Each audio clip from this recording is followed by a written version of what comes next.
One thing that's very clear throughout the New Testament is that when someone genuinely puts their faith in Jesus Christ, we should fully expect it to radically change the way that they live. And not just a few adjustments in their behavior, but it should give them a completely different way of thinking about life and a completely new reason for living their life. In today's reading from Colossians 3 and 4, Paul starts at the beginning of chapter 3 by saying, if you have life in Christ, then keep seeking the things above, where Christ is. Set your mind, he says, on things above, not on things that are on the earth. In other words, if we really have fullness of life in Jesus, then the new focus of our life should be Jesus. And that's because Paul says in verse 4, Jesus isn't just part of our life, he now is our life.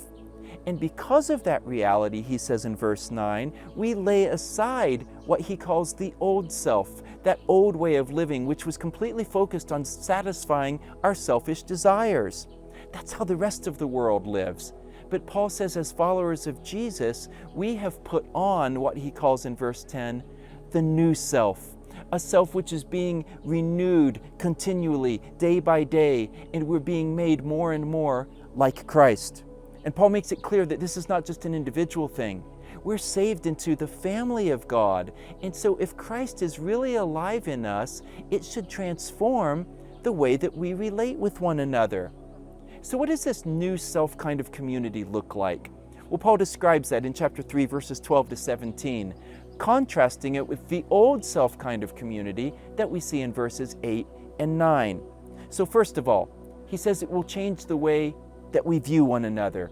In verse 11, he says we should no longer have divisions based on ethnicity or nationality or social status, because we have been brought into a new unity that is based completely and purely on the common life that we share together in Christ. Therefore, he says in verse 15, let the peace of Christ rule in your hearts, because you're not separated by human divisions. You are part of one body, one family in Jesus. Second, it will change our hearts towards one another. We'll no longer treat one another with malice. We will no longer respond to one another in anger or for the sake of taking revenge, but instead, he says, we will treat one another with compassion and kindness and humility and gentleness and patience. We will freely share with one another the forgiveness of Christ, and we will walk together in the love of Christ. Number 3, it will change the way that we speak to one another.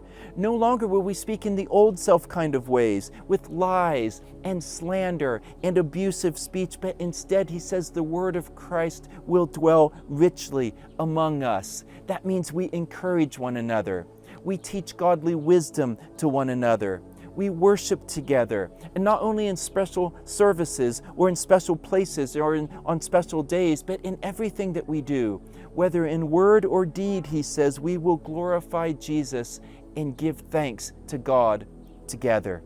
Number 4, it will change the way that we live in our families.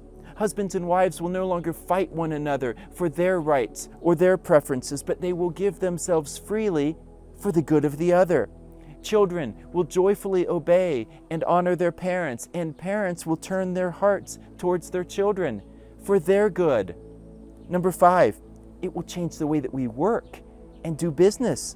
Paul says employees who love Jesus will work at every task with all of their hearts as if they were working for the Lord himself. And bosses who love Jesus, he says, will treat their workers with respect and humility, knowing that they are also servants of their Master in heaven. And finally, number 6, it will change the way we relate with non-believers. We will continually pray, he says, for opportunities to speak the truth of Christ. We will walk before non-believers with godly wisdom, and we will speak to them with grace so that they will clearly see the life of Christ in us. That's why Paul prayed in chapter 1 that we would be filled with the knowledge of God, so that we would walk in a manner worthy of the Lord, pleasing him in every way, bearing fruit in every good work, increasing in the knowledge of God, strengthened with his power, living with endurance and with patience, and joyfully giving thanks through Jesus to the Father. together.